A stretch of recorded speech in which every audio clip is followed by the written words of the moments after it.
The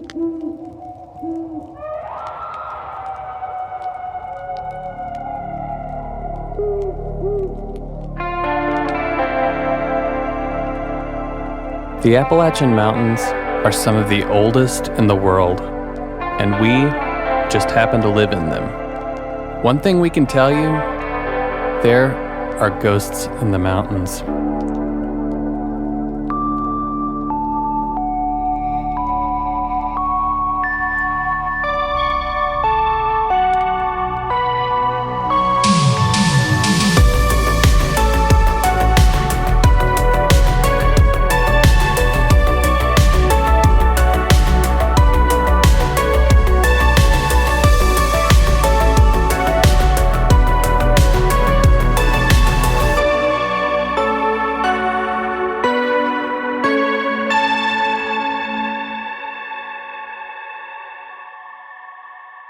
Good evening, and welcome to another episode of Ghosts in the Mountains.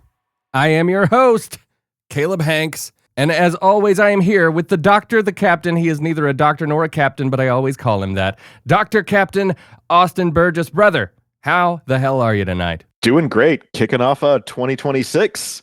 It's been a good start to the year so far. Yep. There was probably a lot of people out there that thought the world was going to end in 2026, but hey, sorry, you were wrong. And the best way to show that we're all still alive is because, well, on this program, a goddamn miracle has happened because we're kicking off 2026 with a bang because we are joined right now with the one, the only, the glue of everything we talk about in this damn show, Mr. Joshua P. Warren. Josh, how the hell are you, brother? I could not be better. What a way to kick off the new year. I mean, talking with you and Austin it's just a dream come true. I can't tell you, the champagne is still not worn completely off, so I know we're going to have a lot of fun.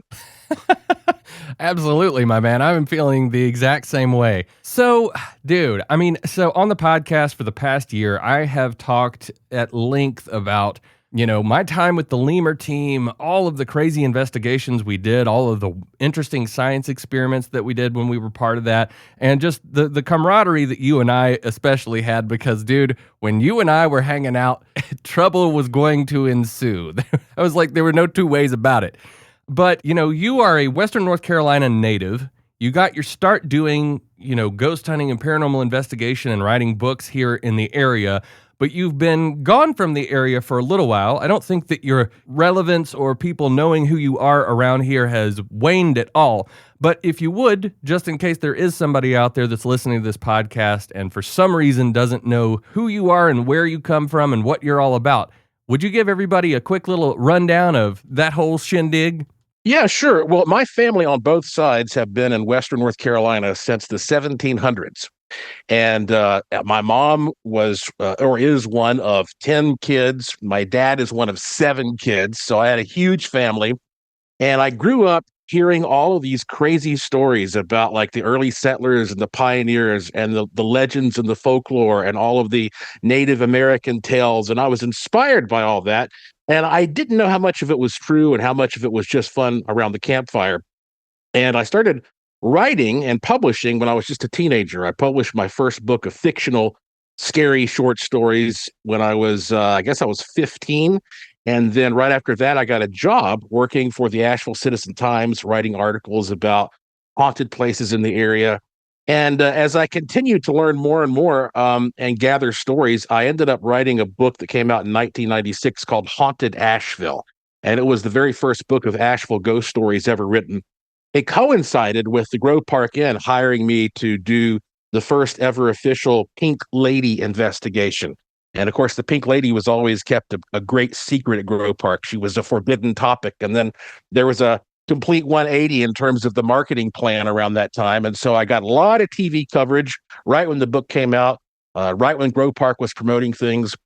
And after that, I started catching the eye of producers. And next thing I knew, Travel Channel was calling, Discovery Channel was calling, History Channel was calling. And so I started traveling around and investigating all kinds of weird things and writing about it. I eventually published a book with Simon & Schuster called How to Hunt Ghosts. which many people still consider the handbook for ghost hunting today. And I've been very fortunate because I've been able to take what I enjoy and turn it into a lot of business opportunities. I own the Haunted Asheville Ghost Tour, which has been in business now, gosh, like almost 30 years. And I had a museum for a long time. And so basically, one thing that makes me a little bit different is I spent years as an apprentice to a NASA Hall of Fame scientist, an engineer named Charles Yost. And he taught me a lot about how to do lab experiments. And so I don't just collect stories. I'm kind of like that crazy mad scientist type, as you well know, and I will go do experiments with electrostatics, Tesla coils, Wimshurst generators, Van de Graaff machines, basically shocking the hell out of people every opportunity I get to prove some kind of a point. And after all these years of doing research, I love that quote by Charles Fort that you can measure a circle beginning anywhere. So if you get into this from the ghost angle, eventually it will lead you to aliens and UFOs, and that will eventually lead you to cryptids, and that will eventually lead you to psychic phenomena, etc. So I spent most of my life in Asheville. About 13 years ago, I decided to move to the Bermuda Triangle. I moved to Puerto Rico to study the Bermuda Triangle for 5 years. And then after that, I moved out here to my current home in Las Vegas, Nevada, which is actually part of what they call the Nevada Triangle, which most people have never heard of. And it's even weirder than the Bermuda Triangle in a lot of different ways. So I host right now a professional national podcast for iHeart called Strange Things. I've been doing that for, I guess, about 6 years now. And so I'm very fortunate that I'm able to continue doing research and make money doing what I love. Man, that is fantastic. And, I have not actually heard of the Nevada Triangle, but if anybody was going to end up there, it's not surprising at all to me that it is you, my man. But, dude, I just have to tell you, it is so very good to hear your voice right now because, you and I feel like we're very similar in the regards, just like we kind of both always end up going down probably like the craziest roads we can find. And then we just kind of find ourselves in this wild, crazy world. I've been playing music with a couple of guys with Micah, whom was part of the Lemur alumni, the Lemur team. We were not a bunch of cosplayers that got out there in animal costumes, but I'm not saying that didn't happen once or twice. But yeah, I've been playing some music with these guys, Jay Stratton and Travis Taylor. I don't know if you know Dr. Taylor. He's a part of the Secret of Skinwalker Ranch TV show. I don't know him. I actually was invited not too long ago to go to Skinwalker Ranch and be a part of one of their shows, but I had a scheduling conflict and didn't do it. But I'm familiar with the crew. Yeah. Well, I've become pretty good buddies with those guys, and I got to say, Dr. Taylor, he is a very, very smart guy, and he's wild. We've been playing some rock and roll shows out in Vernal, Utah, near the ranch, so I've gotten to go out there. But dude, let's take it back to the beginning of the Lemur team. The brother and I, we get a video camera, and the first thing we start thinking about is like, Mom and Dad told us all these crazy stories about ghosts and stuff. Let's go out to a graveyard and take this video camera and see if we can get anything on camera. And we started just doing that all the time, just loved it. Micah, being the consummate researcher that he was, he looking around all the different channels and learning about this stuff, and one thing leads to another and your name inevitably pops up. So Micah is like, screw this. I'm just going to get in touch with Warren. I think Micah probably emailed you, and then you guys maybe met up at the Grove Park Inn. And not too long after that, you and I met at the overlook over there, overlooking the Brown Mountain light phenomena area. I'm pretty sure that's the first time you and I met. May have been. I do recall the first time I met Micah. It was at the Grove Park Inn. And at that time, I was very heavily involved in the Brown Mountain Lights research. As soon as I turned 16 and got a driver's license, I was up there camping out at Brown Mountain almost every weekend. I spent probably 15 years camping up there. You camped up there plenty of times with me as well. Yeah. And people don't realize just how uncomfortable that experience could be. Oh, dude, yeah. It's like sometimes we'd be up there when it was like late November, and these bone-chilling winds would just come screaming across the cliffs and almost blow our tent off of the side. And then we would camp up there in the springtime and wake up eaten up by chiggers. Yeah, and all kinds of little varmints, and there was a black bear reserve, and I walked up on black bears a couple times. There are a lot of real dangers up there, Oh, Were yeah. y'all camping But at Wiseman's?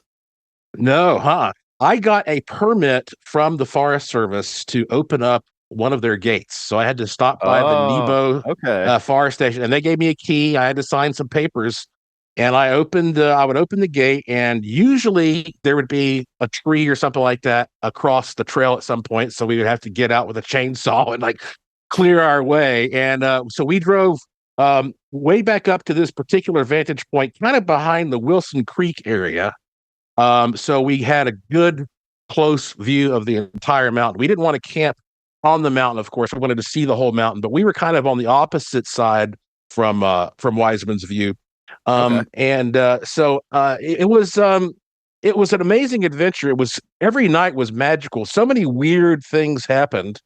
There were times when we were up there when it seemed like that the forest would just sort of start glowing blue or some kind of strange effect like that. But my most amazing experience, fortunately, was captured on video. I was up there one evening with Brian Irish and Casey Fox, and the rest of the guys were coming the next day. And so it was just the three of us who got there the night before to help kind of get the camp set up.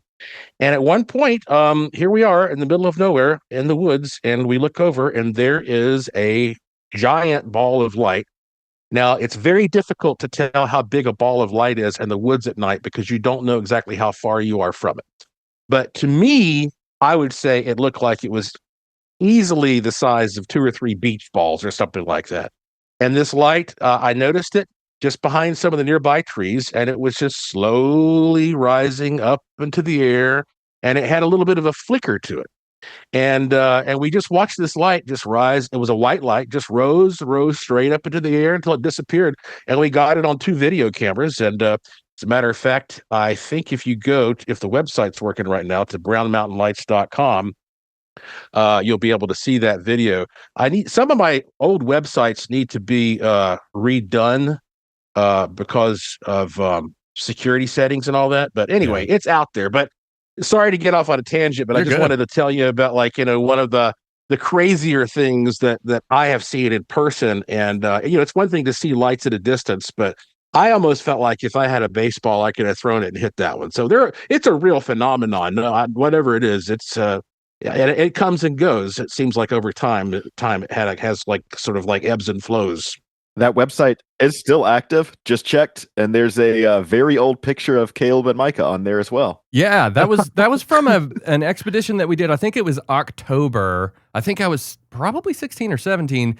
But man, I remember it definitely got really cold when we were up there that time. But man, what an incredible experience to be able to like have access to some of these areas where if you're just like a paranormal researcher that's a hobbyist, you don't typically get access to go all throughout those mountains. And I feel incredibly fortunate that we really got to get down in there and truly investigate this stuff, boots on the ground. I mean, that was like just an incredible experience for me.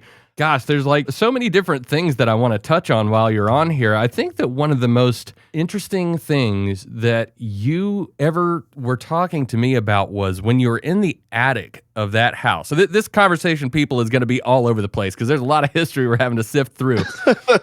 I feel like the first 3 months of this show, we couldn't touch a topic that Warren wasn't involved in. Exactly. We kind of started the term Warren verse because we couldn't escape it. It really is the Warren verse. And, you were telling me very early on into me joining up with the Lemur team about how you were in the attic of this house and this swirling, crazy looking mass just forms in front of your face and you're looking at it. You described it as a caveman looking at fire.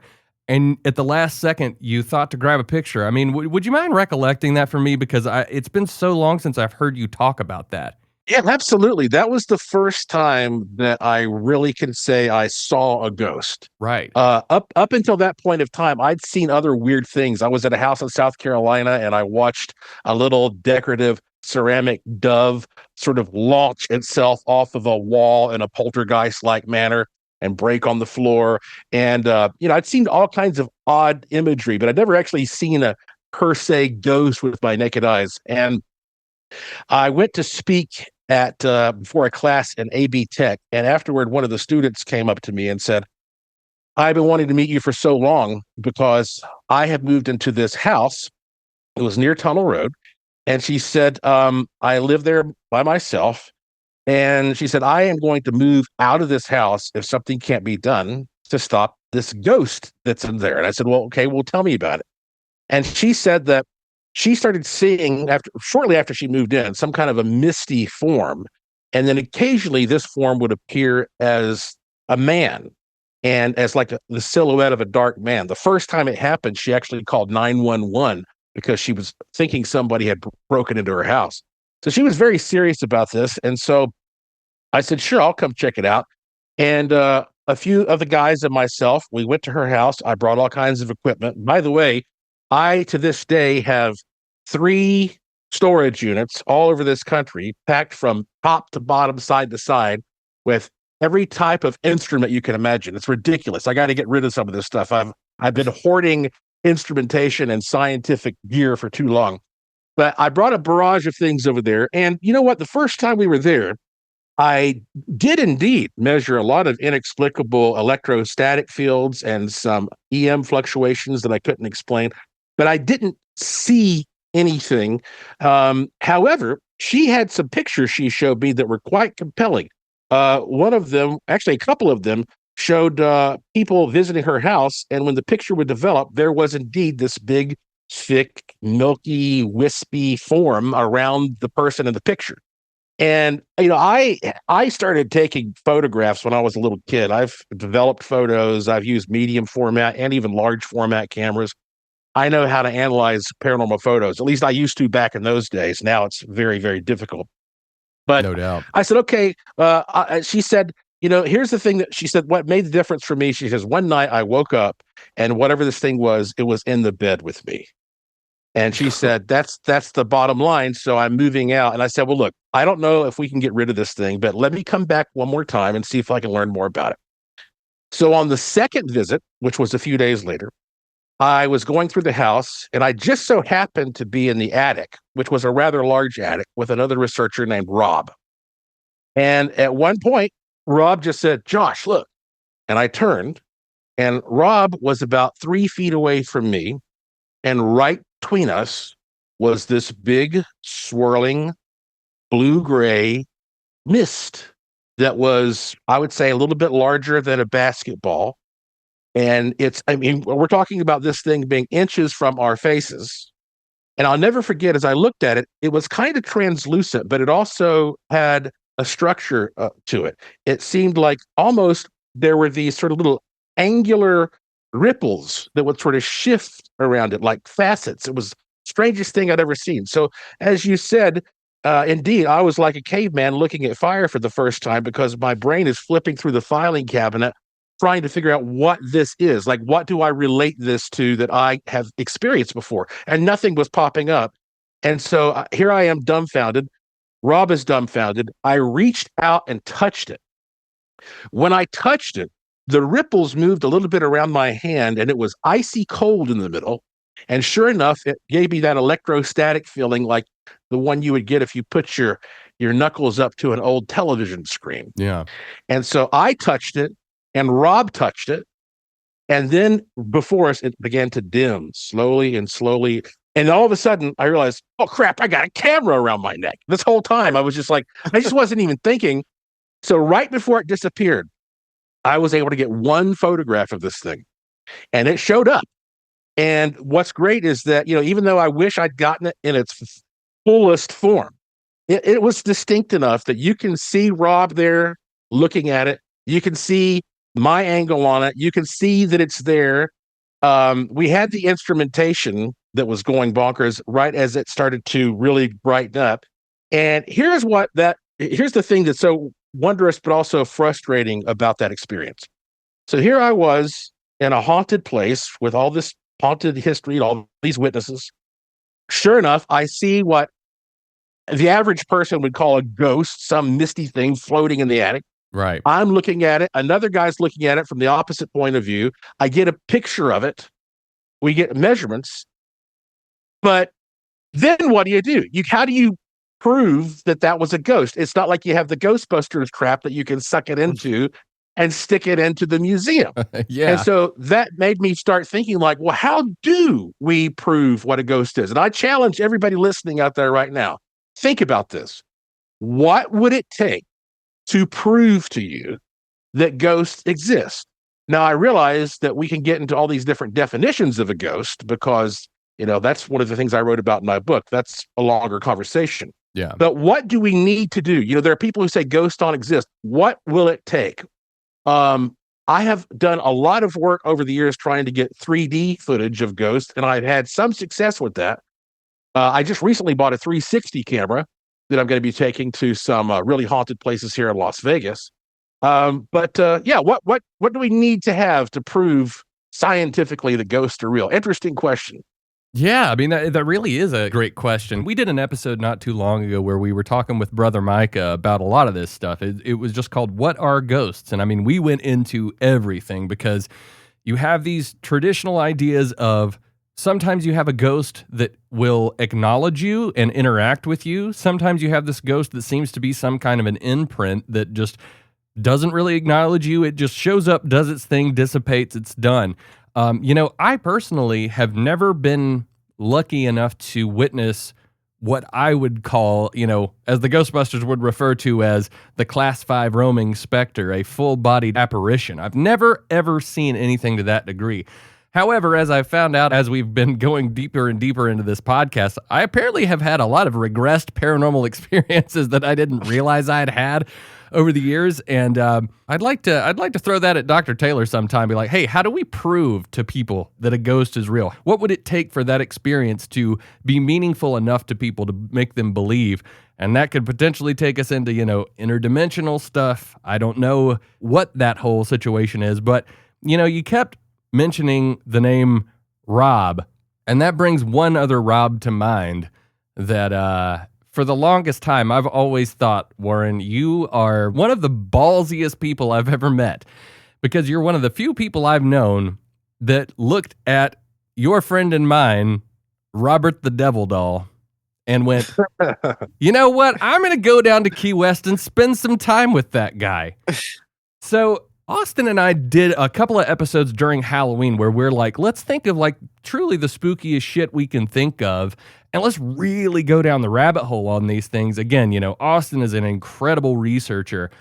And a lot of the time when we'll be looking into different, paranormal things, we'll start to see in the historical records that there's a lot of folklore that kind of blends in with the truth, And there's a lot of things where sometimes we'll look at it and we'll think, this is some sort of paranormal thing that's been back in our psyche for years. We can't wait to get into it. And then we'll kind of find out that maybe it's just not really as real as we maybe thought it was. I will say when we walked away from our episode that we did about Robert the Doll, I was probably more convinced that there's something going on with Robert than I was before we did the episode. And that's not a very often occurrence. I convinced Caleb to write him an email. Yeah, no, I wrote him an email asking permission to do an episode about him. And then for a month afterwards, animals died in my walls and stunk the place up. So honestly, as far as reactions that people have had with Robert, not so bad. But yeah, I'm not going to say it's related, but I got COVID a week after that episode too. So there's that. Well, Josh, like I said, you went down there. You were very interested in this thing. You were allowed to have them take the glass off. Dude, tell me about your whole experience with this, because again, I would not do what you did if somebody paid me. How do you get into this situation, dude? Yeah, that was one of the most memorable adventures I've ever had, especially since I was all by myself. And by the way, I just remembered that I should tell the folks listening that some of the pictures and stuff that I'm talking about, you can see if you go to joshuapwarren.com, and there's a section there that says Gallery of the Strange. And if you click that section, it'll take you to a menu. And one of the things there is World's Wildest Ghost Photos. And I have some of those pictures there. I don't remember what all is there, but I hope everybody will sign up for my free e-newsletter at the site and stay in touch for all of my upcoming adventures. But, when I was, let's see, 20, how long ago has this been now? Probably like 20, I guess 25 years ago. Art Bell started interviewing me. Art Bell, of course, was the founder, the creator of Coast to Coast AM.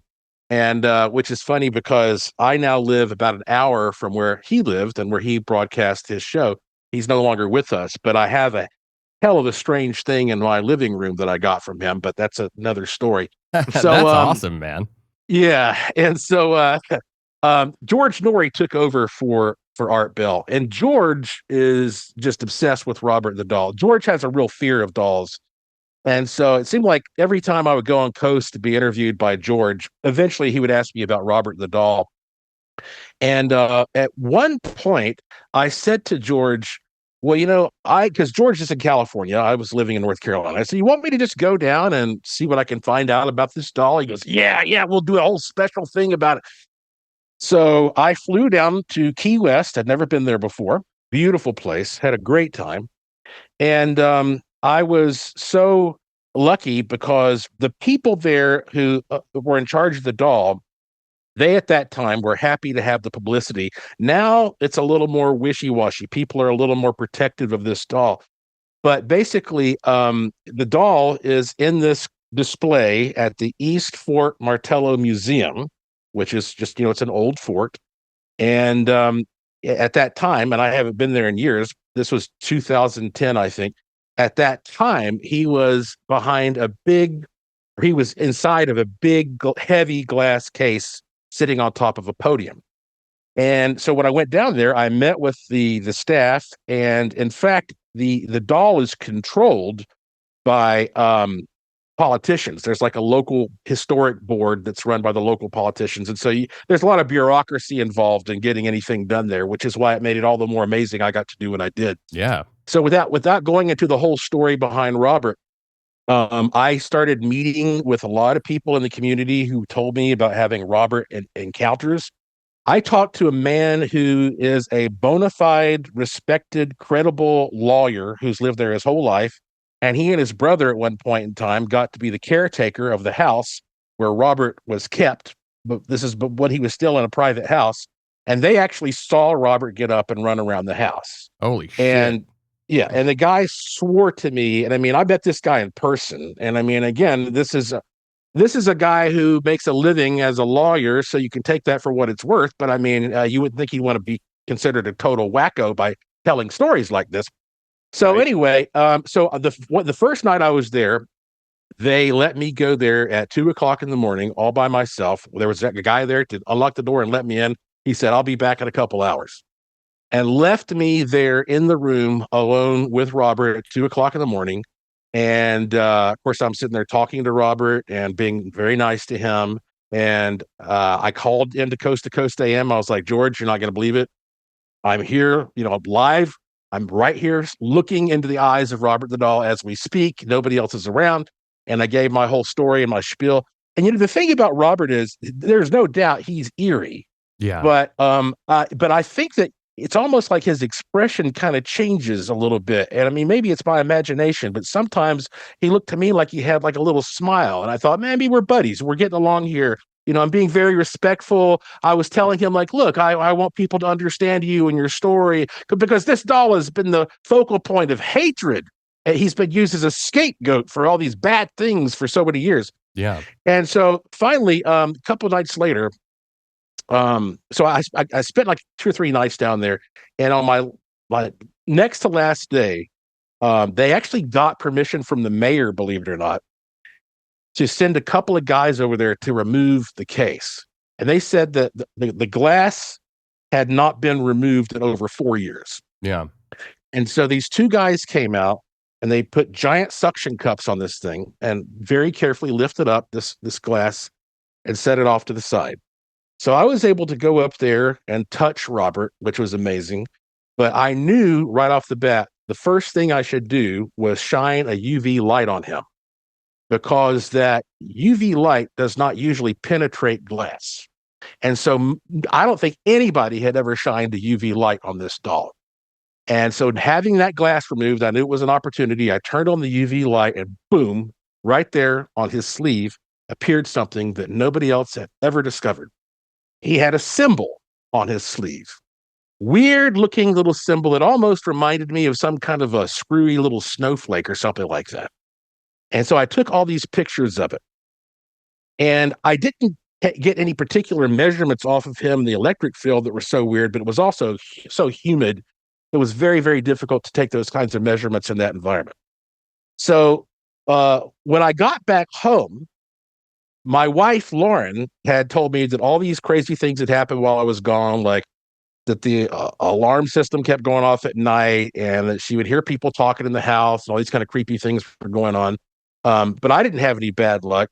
However, I sat down and I started investigating this symbol, and I found that this symbol looks very, very much like one of the ancient symbols from the grimoires and books that are often based upon a lot of Jewish mysticism to create golems and to bring inanimate things to life. And so this may actually give credence to the idea that there was a servant there who had some bone to pick with the family. The kid who owned Robert was named Robert, so the doll was kind of like a big voodoo doll. And she may have done something to this doll and sealed it with this sigil, this magical symbol. And that is what gives the doll its paranormal power. However, I don't think anybody has ever x-rayed him. And I really, really hope he gets x-rayed someday, because I think there may be something really bizarre inside of that doll. Yeah, man. It's so bizarre because when we were looking around, there are existing public records that show that there was some sort of, legal dispute between this caretaker there at the house and Robert Sr., I guess it was. I mean, it was just very bizarre because, there is all kinds of evidence that is, I guess in some ways subject to interpretation. But there was all kinds of evidence that were pointing towards exactly the narrative you're talking about here. This lady that was the help that had, for whatever reason, this bone to pick with Robert Sr. and then potentially curses this doll with whatever, magic or whatever she's trying to do. I mean, I could not believe just how open-ended that thing left, because I was waiting to find the records where it's like, nah, none of this actually went down, and it's like, holy crap. And then when you have the firsthand experiences of people like you're talking about, like this lawyer who are like, we saw this little dude get up and run around. It's just like, holy shit, dude. I was fully prepared to believe that Robert was just, all of this was nonsense, and that's not what I think anymore. I never really did think it was nonsense, but I mean, you hear the threads of voodoo or Santeria kind of being associated with that, but I mean, something like a sigil like that could exist across cultural practices, regardless of where it kind of originates from. Absolutely. So, Josh, before we got on the call, I was wanting to tell you, so you have moved out to Las Vegas, Nevada, and that is the mecca, the hub for casinos, but all kinds of different things. I would imagine with all of the mafia activity that used to go on in Vegas, you are in a veritable cornucopia of paranormal activity. But I wanted to, before we get into some of that stuff, I wanted to share a story with you that is related to a casino, because I just thought that this was very, very strange, and I thought that you would find this to be amusing, if nothing else. But so I'm in Lake Tahoe with some friends of mine at one of the 4 big casinos there, where one's on the California side, one's on the Nevada side.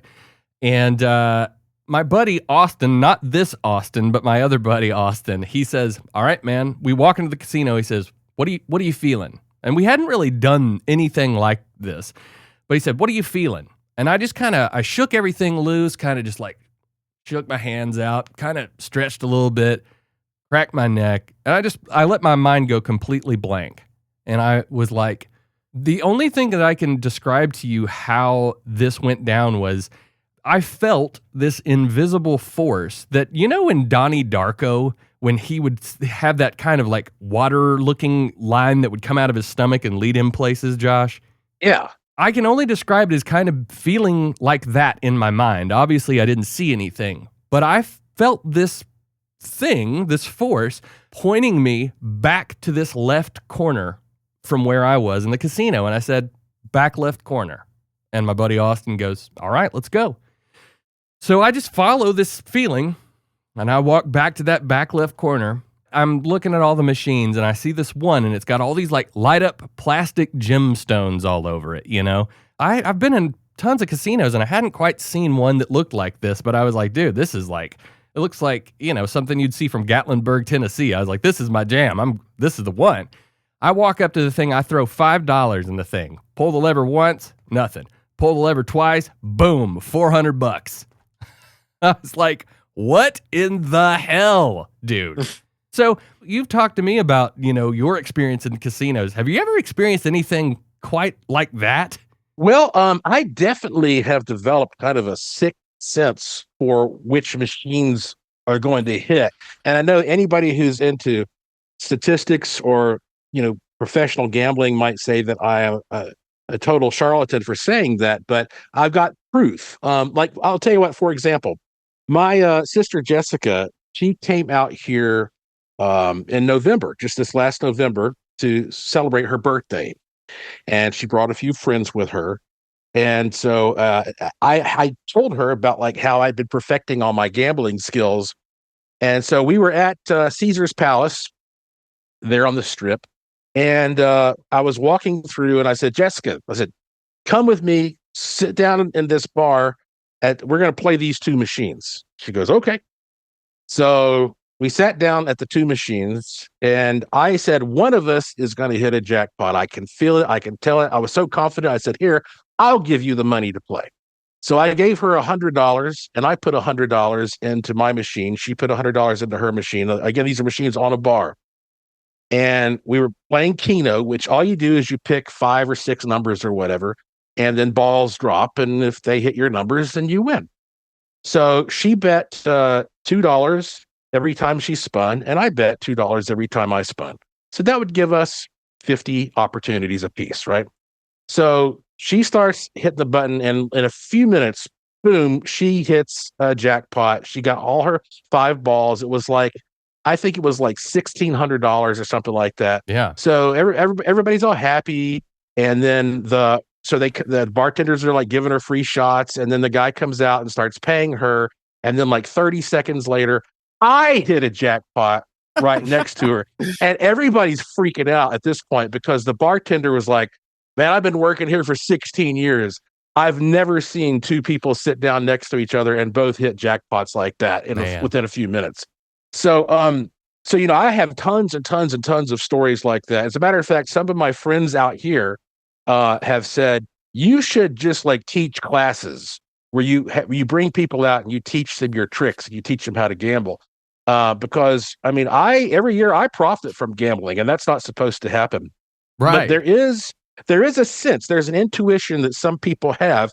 And that's one of the reasons that I enjoy being here, because the whole place is like a big laboratory for ESP. Yeah. And I've had dreams of numbers. And like one night I dreamed of the number 91 and I dreamed I was in France, and I was like, and I made a bunch of money and I couldn't figure it out. But then I realized, well, there is a hotel here.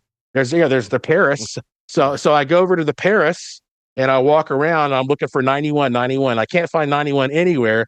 Then I go by the roulette wheel and I see there's a number 19 on the roulette wheel. There's like 38 spaces on a roulette wheel. So I say 19. I put $100 down there on 19.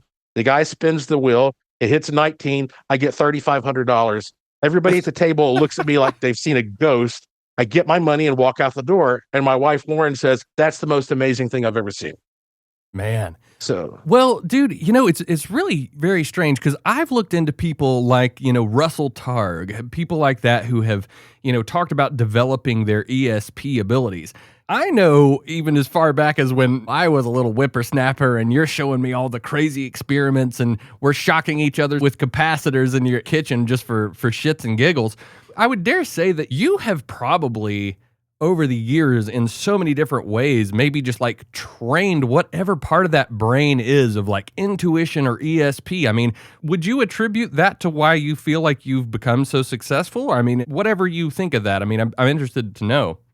Yes, I believe that it has to do first off with awareness. I believe that the universe is always trying to speak to you. And but the universe doesn't necessarily speak English. So you have to be very aware of synchronicities and opportunities that guide you in a particular area.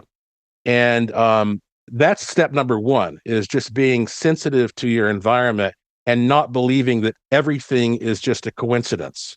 In fact, it's easy to not to even say there is no such thing as a coincidence, because a coincidence would imply that there could be an effect without a cause, and that doesn't make any sense either. So by paying attention to the universe and seeing little cues like that, or having, following through on a dream, like, that dream that I had, I could have just woken up and said, oh, it was just a crazy dream, and forgot about it in 5 seconds. But no, I was like, no, I'm getting in the car, I'm going to this place, and I'm going to put some money on this. So if you do that over time, you become, it's almost like playing an instrument, and you could definitely relate to that, because, anybody can sit down and hit keys on a piano, anybody can strum a guitar, but that's not playing music. It takes time for you to sort of like start understanding that feeling, that connection between you and the notes. And once you start doing it, then suddenly you can instantly tell what feels right and what doesn't, what is music and what's not, what sounds good, what sounds bad. And once you form that relationship with the entire world, it's sort of like you're trying to look for those harmonious chords. And I've always followed that feeling, like what feels good, what feels right, even if I don't understand why. And I don't get all angry if things don't go my way, because I'm like, well, that's just the world showing me I'm doing something wrong. It's correcting me. It's a good thing that fire hurts, because if it didn't, you'd hold your hand in the fire and your dumbass would get burned up, So, it's like, it's a very simple yet a profound way of viewing your connection to the world around you. And I've always followed that. And so far, I've been self-employed since I was 18 years old, traveling the world. And, I've been to Transylvania and Romania, investigating all of Dracula's castles. I've investigated Mayan pyramids and Central and South America. I've investigated the Tower of London. I've been in all these TV shows. I got to spend like 2 or 3 nights in the Winchester house practically by myself. Damn. And I've gotten all these opportunities, and it's from following that feeling I'm trying to describe. Dude, I think that is so incredibly interesting, because Austin and I have talked about multiple times on this podcast how, like, when the Industrial Revolution starts and then everything kind of, it's technology, and everybody kind of starts getting to this point to where we are now, where you have this, screen in front of your face all the time. It's neither here nor there whether that's bad or good, but it is kind of this concept that there was this intuition, there was this connectivity that we kind of used to, in my opinion, back in the day, we were guided by things like that a lot more. And I feel like the more technology has become accessible, I think we've kind of lost touch with those just universal intuitions that in this kind of like mind web that human beings seem to have been able to operate on. But when you were talking about this idea of almost feeling like that, making music and feeling the harmony in the world, I got to tell you, brother, there is some music out there that I'm a really big fan of. As you and I both know, we are both musicians. We have performed together on stage. And brother, when I got my Spotify top albums back this year, you know what my number 2 album of the whole year was? What's that? I'm a Little Bit Weird. No way. No way. Hell yes, dude, because I randomly find this album. Here's a crazy thing. Spotify feeds it to me like Discover Weekly. It's like, you should listen to this. I'm like, you're kidding me. It's Warren. I was like, what the hell? So, dude, I got to tell you, brother, number 1, Pepperoni. That thing is genius, brother. It is genius. It's funny as hell, but that song is a vibe, dude. But let me tell you something. When you and I and Micah and the rest of the Lemur team, Brian Irish, John Anderson was on guitar. We had, Dr. Al Prophet on the drums, and we performed a bunch of songs together, but I had forgotten about a few of your originals. I would never forget about Glorious Monkeys, because that thing is just incredible. But brother, your Sailor song had me laughing so damn hard, dude. That thing is a legitimate masterpiece. We're riding in the car with some friends, and I just throw that thing on. And Micah and we're hunched up in the back seat with other people, and we're all just packed in there like sardines. I throw that song on. Micah probably hadn't heard it since, we performed down there at the Gray Eagle. Dude, we were in tears laughing at that damn song. So I have to say, my man, from somebody that's pursued music their entire life, I got to throw it at you. You write some great tunes, brother. Wow, I'm almost speechless. I mean, coming from you, that is the highest compliment. And it's funny because you performed the song Bocaron absolutely on the album. Yeah, that was our biggest collaboration, really, when you think about it. Yeah. Because, I mean, dude, that was a great track, and I had so much fun, like, interpreting it through my lens. I think that thing turned out so good. And you know what I did after that came out? I got like 100 USB thumb drives, and I copied it on every single one of them, and I just went all over Boca Raton, Puerto Rico, handing them all out. Like, somebody's going to, like, pick this thing up and fly with it, Yeah. And it's like nobody really gave a darn about it, but it's okay. We enjoyed it. It was a fun song. It's the thing is also, I have never made music for profit, not directly. I mean, like, for example, I have composed some music for some of my documentaries and movies, or like I composed the bumper music for my podcast called Strange Things, but I've never gone out pursuing music to make money. And as a matter of fact, the only time I've ever really performed on stage was when we did that together at the Gray Eagle. Right. That was my one time, my one fond, that was my rock star moment. And so this is a collection, this album and of course it's all over the place. As you said, it's called I'm a Little Bit Weird. This was the product of me sitting down and just like going over some of the original stuff that I had put together over many, many years, and said, well, I may as well let people hear it before I'm dead. And there's a lot more where that came from, by the way. I'll have to send you some of my other stuff that I would not release, but you'll still appreciate. I'll email you that a little bit later. Dude, I'm so excited. I really genuinely believe that you should put out I'm a Little Bit Weird Volume 2. Really? Oh, hell yeah. Why not, dude? Life is short. And dude, I mean, music is a very visceral, interpretive thing. And it's just like, even if you're just messing around, sometimes you just strike gold. And I honestly feel like that's what happened with Pepperoni. I love that track. I play that for so many people because it's just so strange. Well, I actually that's probably the number one song. I get more comments about that one than any other, and that's thanks to my little dog. She is her name is Dolly, and oh god, she's a Chihuahua. Yeah, yeah. And I couldn't think of the word Chihuahua for some reason. So anyway, yeah, she's a little Chihuahua. And I think that what dogs don't like pepperonis and cheese, right? But so she's gotten spoiled, and so every time I go in the kitchen now, she comes over there, and she's how Chihuahuas look. They look like they're out of their minds anyway. But she has this like demanding expression, and so I opened the door of the refrigerator, and I looked at her, and I was like, "Would you like pepperoni? Would you like some cheese?" And she's just looking at me like I'm crazy, and I go, "Would you like pepperoni? Oh, would you like some cheese?" And then she's just like, "What the hell are you doing? Will you just give me this?" And so I give her a pepperoni and a piece of cheese, and I went straight up to my studio, and like 25 minutes later, I had that song. Dude, it reminds me of something you would hear in a Tarantino film. That's great. I love that. High compliment. Yeah, man. Well, I've been bogarting the conversation because we could spend a week together and we still wouldn't have enough time to reminisce. But I wanted to throw it out there to Austin. Austin, if you have any questions for Warren while we've got him on the line, I wanted to give you the opportunity to do so. I know it's a loaded thing because there's so much. So much. Yeah, I mean, Warren, just with your vast experience, kind of throwing it back to Western North Carolina here, and that's kind of what the centric theme of a lot of our topics and episodes on the show are.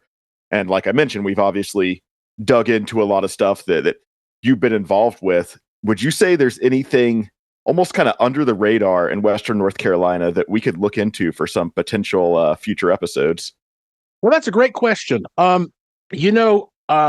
One, and this is surprising to a lot of people, one of the more famous spots that I never visited was the Devil's Tramping Ground. Yeah. And one of the reasons is because it's my understanding that that's private property and they hate having the attention and the publicity, and it's kind of hard to access it. And so a lot of people get trespassed from there. But that's just, it's a great story. And I've always wondered if you were to go there, if you could find a scientific explanation for why that spot is so famous. But, right off the top of my head, I've always thought it was interesting that if you take Asheville and let's say, just Western North Carolina, but I guess you could kind of keep it centered around Asheville. You have some of the oldest mountains in the world there.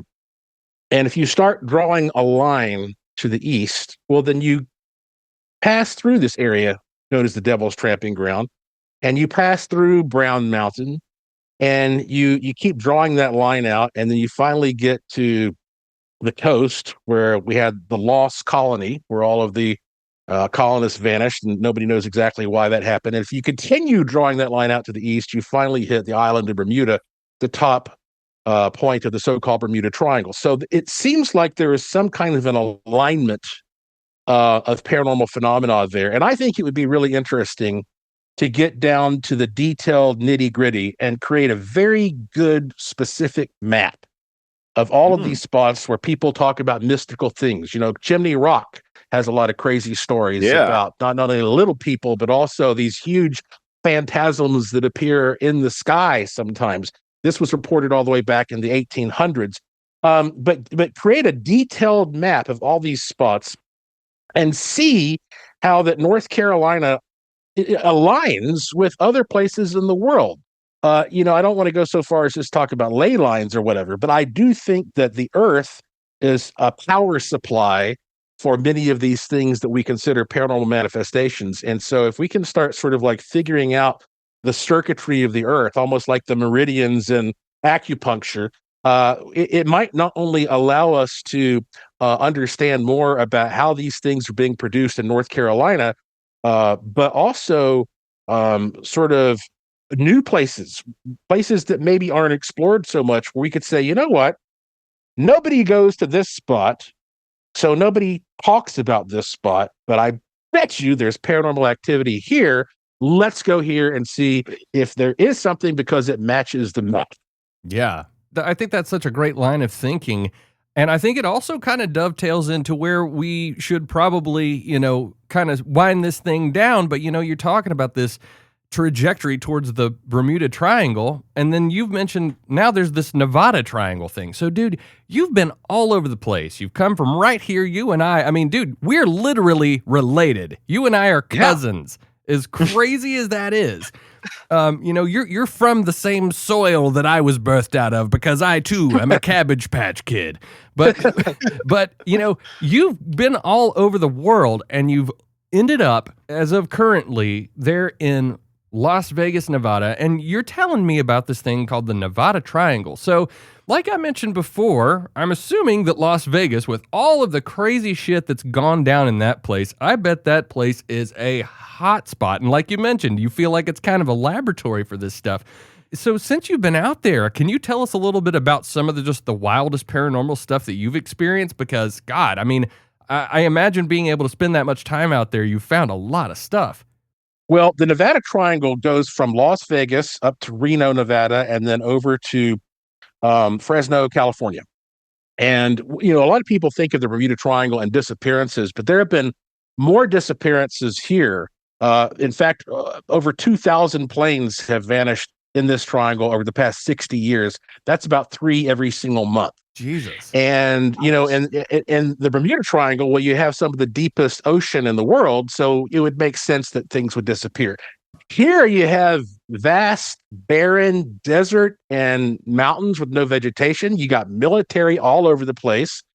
They're scanning the air. Like, how is this possible that we can't find these? The Las Vegas Police Department has a whole webpage about how many people vanish in Las Vegas every day. As a matter of fact, they're about to have a an event where they're going to bring the people in. It's like an open event. I might go to it where they're going to talk about, here are all the people who are missing, if anybody knows anything. Jeez. So you've got, okay, Nevada was founded on October 31st of, I believe, 1863. So it was on Halloween Day in the middle of the Civil War.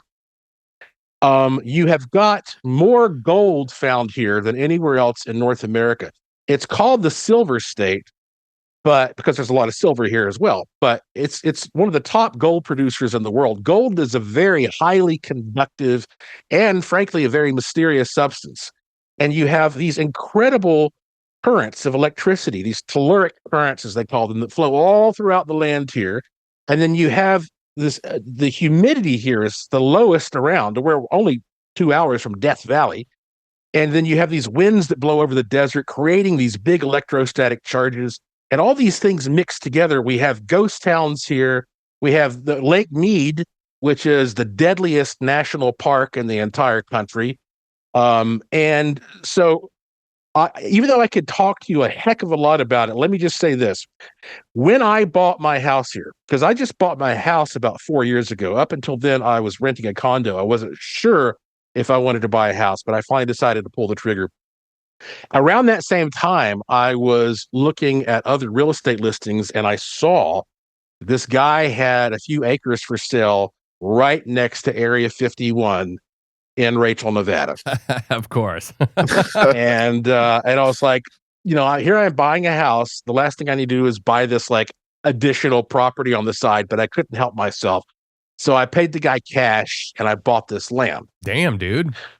Yeah. So I've got, a few acres I'm talking like right next to the boundary of Area 51. I had no idea about that. That's incredible. Well, I decided that I was going to do an experiment there to open a portal. As one does. So, yes. And so I spent the last 3.5 years building a machine that I call the Psionatron. And it is a combination of everything I've learned all these years about physics and metaphysics and radionics and psionics and psychotronics, magic, all this stuff. I built this machine little by little, and I took it out to my land last April. And as a matter of fact, if you go to psionatron.com, you can see video of what happened. Psionatron is spelled Psionitron. Psionitron. As a matter of fact, I believe, to make it easier for you, if you go to my main website, joshuapwarren.com, there's a link at the very top to psionitron.com. When you go there, you can see some video footage I've released about what happened that night, because when I turned this machine on, I believe I opened a portal in the desert. Damn. And I say that because there was this light that a lot of weird stuff happened. You got to listen to me on my webpage. There's a section where you should be able to hear me tell the story of the Psionatron. And yes, okay, it says right there in the middle, listen to the story of the Psionatron, episode 240 of Strange Things. And it's got links to it on iHeart, Apple, and Spotify. I hope that everybody will listen to this. I tell the story of this tunnel of light that appeared. We got it on video with multiple cameras. We had third generation night vision. We had UV.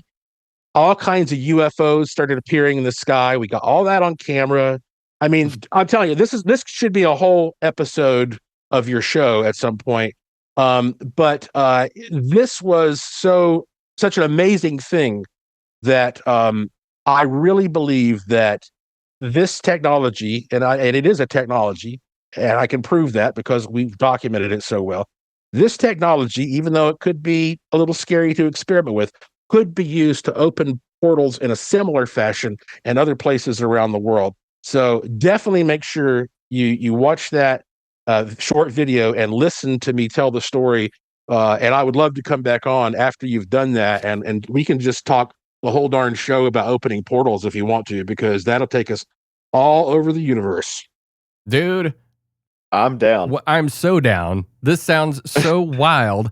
And I love the fact that you are willing to go into realms that certain scientists are they're too worried about what other people will think about them for trying new things. And I've always thought it's like, if you're doing science, aren't you supposed to be trying different new shit to figure out different things about our universe rather than being like, science is all proven, it's all figured out, and it is the law, and anybody that tries to go outside of that, it's like, I feel like the scientific community in so many ways this day and age are so, like, they're just gatekeepers of this shit, and it's like, aren't we supposed to be exploring more? Aren't we supposed to be trying different things? And I love that that spirit is still alive and well in you, my man. And it's going to happen. We're going to do a whole episode where we talk about that whole thing because, I mean, that just sounds absolutely fascinating, my man. I want you to know, though, I'm very, very proud of you and Austin for creating this podcast. And you're doing just a fantastic job. And I always knew that you should do something like this. And it's an honor for me to be on your show, especially the first show of the year 2026. So bravo to both of you. And thank you for doing your research and keeping the torch alive and keeping it entertaining and engaging. You guys are knocking it out of the ballpark. Brother, that means so very much to me. And God, for sure. Thank you so much. And thank you so much for your time. And brother, I cannot wait to do more episodes with you in the future. But with that said, is there anything you want to plug to everybody before we go? JoshuaPWarren.com. If you go there, check out my curiosity shop. You'll find out all kinds of weird things there. The reason I get to take these risks is that I don't get taxpayer money. I don't get funds from grants or any of that kind of stuff. I'm independent. I can do whatever I want. People can call me crazy all day long. I don't care.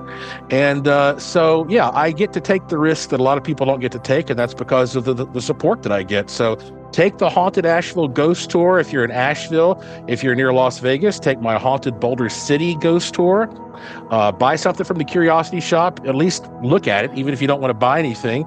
And sign up for my free e-newsletter there at JoshuaPWarren.com. And when you do that, I will instantly send you an email, an automated email that's got some free gifts to some goodies online. And trust me, you're going to like them. All that and more. And there's no period after the P at JoshuaPWarren.com.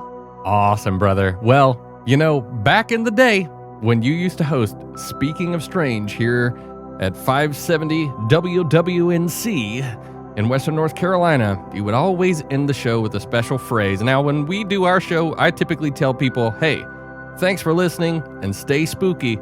But tonight, go to JoshuaPWarren.com. You are commanded! Yes! Good night, everybody.